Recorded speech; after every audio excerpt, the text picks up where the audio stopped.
you've clicked on this video, you're probably wondering if you should purchase the new 2018 Honda Grom. My answer? Absolutely. That's good.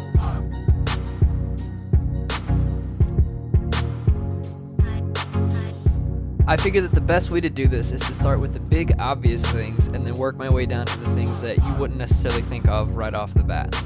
For starters, let's talk about riding position. This bike sits really upright and really far forward. The first time I got on it, I thought I was trying to hug my handlebars, but eventually you really do get used to it. My other bike is an FZ6R. When I ride that, it feels pretty much like this. After a while, you'll accept your inner T-Rex and it'll start to feel extremely natural, and any other bike will start to feel really weird. The other really big thing about this bike is that it's really little. Don't let this fool you, this bike is extremely light.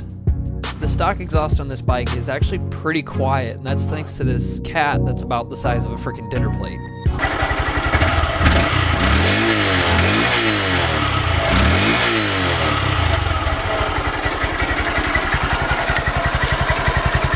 One thing I genuinely dislike about the bike is that it doesn't have a gear indicator, but it only has 4 gears, so it's not as bad as my big bike.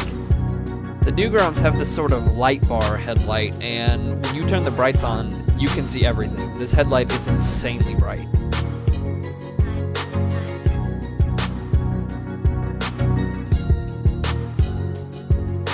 I think my absolute favorite part about this bike is that it gets roughly 100 to 110 miles to the gallon. You have to put premium in it, and I can fill up about once a week for about $3.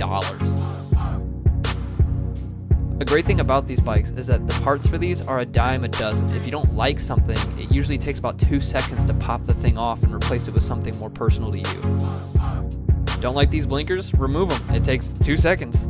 Don't like the whale tail? It's gone faster than Danielle Brigelli without Dr. Phil. The possibilities with these bikes are endless. There's almost nothing you can't do. Maintenance-wise, these bikes are pretty easy to take care of, but when you go to change oil, don't pull that one or else you'll have a bad time. Pull that one. We learned the hard way. There you go. I don't know what that first one is, but a spring came out of it, and it's kind of scary. The batteries on these bikes are super easy to get to as well. There's no real good spot for your registration, so I ended up taping it to there, but as you can see, the battery is super easy to get to, and everything's really easy to tinker with. As with any bike, you're going to sit here and argue with the seat for about 20 minutes because it never wants to line up just right, even though you put it back on the exact same way that you took it off.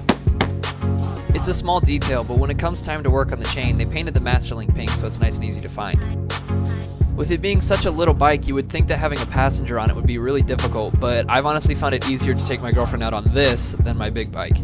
It may not look like it, but these tires do really well off-road actually. I made a video dedicated to taking my bike off-road, so if you want to check that out, I'll leave a link down below. These bikes are super nimble. This allows you to go places that you wouldn't necessarily normally go or should be, but it's super entertaining. Your neighborhood becomes your own personal little playground to experiment and try new things. You want to go up on some sidewalks? Go up on some sidewalks. You want to pop some dank woolies? Go ahead and do them. Go ahead and try it out. Embrace your inner T-Rex. The world is yours. Personally, I love letting people who haven't ridden in a long time ride, or people that have never ridden learn, but doing that on a 600 is intimidating, it's scary, it's just too much bike, it's too heavy. But this bike is the perfect bike. It's not too powerful and it weighs nothing, so letting people learn is a lot of fun. Believe it or not, these bikes actually turn a lot of heads. I can't go riding without a bunch of people staring at me, or if I go in a group especially, they're always looking at you. That could partly be because I ride with a couple of clowns, but still. Very rarely do we go on rides where people don't come by and say something to us like this guy. There he is going. Did you guys go by the dog pound down there? Probably. Yeah. The dog park over there, yeah. Man, you guys look like you were having a blast. It is fun. Yeah, my son was telling me about he wants to get one of these things. Yeah, they're fun. You should let him get it. I actually gave that guy a business card, so if you're watching this video, rock on, Ice Cream Man. So after nitpicking the bike for a few minutes, you guys can make your own decisions. But for me, my personal vote is that this bike gets an 8 out of 10. And my amazing chart skills will show you why. Pictured here is why I gave the bike an 8 out of 10.